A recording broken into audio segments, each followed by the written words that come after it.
I think so many of us at some point in our lives have an existential crisis, or maybe multiple times in your life, in which we don't know what we should do with our lives, right?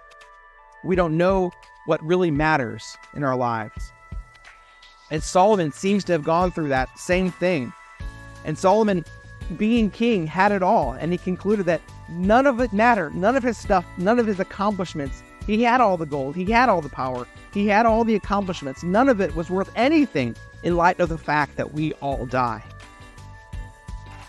But he did find that it was good just to enjoy the good gifts that God gives us. And enjoy our work. Even enjoy our work. Simple work. Whatever your hands find to do. You don't have to have a glamorous job. You don't have to have a well-known job. You don't have to be in front of a lot of people. Nobody even has to. Whatever your hand finds to do it with all your strength. Serve the Lord with gladness. Do all to the glory of God. Serve the Lord and not mere men. Because Solomon writes, there is no work, planning, knowledge, or wisdom in Sheol where you are going. I love, he always has a way of bringing it pessimistic again. Some people look at this passage and others like the Old Testament and conclude that Solomon and the Jews didn't really believe in an afterlife. But that's not true.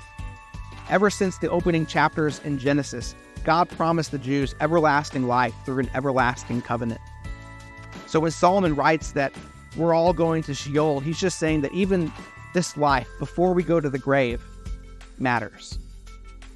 Even though eternity is long and this life is so incredibly short, what we do in this life matters.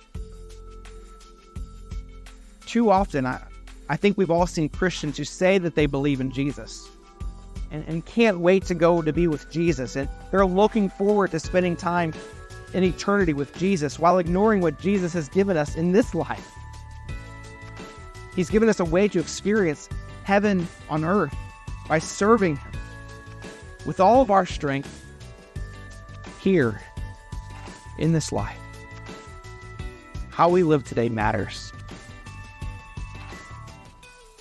The great Baptist preacher Charles Spurgeon once said, "Man was not created to be idle. He was not elected to be idle. He was not redeemed to be idle. He was not quickened to be idle. And he is not sanctified by God's grace to be idle." See, it's good and godly to be busy doing good things. I think the misconception about heaven being a place where we just rest on clouds and eat grapes and never have to work again is completely false. That's not how God created us. He never wanted us to be idle. Even before Adam and Eve sinned in the garden, they were supposed to till the land. They were not to be idle, but not for the sake of busyness. Sometimes I think we get that wrong in this life too. We just think that busyness is the goal. No, busyness is not the goal.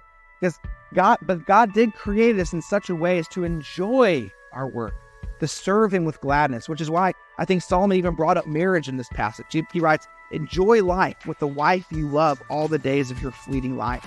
Life is short. And because of the brevity of life, it's actually more important than ever that we simply enjoy the blessings God has given us rather than think that we need to constantly accomplish things in order to prove ourselves. See, life is not about what we can accomplish. It's all about what God has accomplished for us.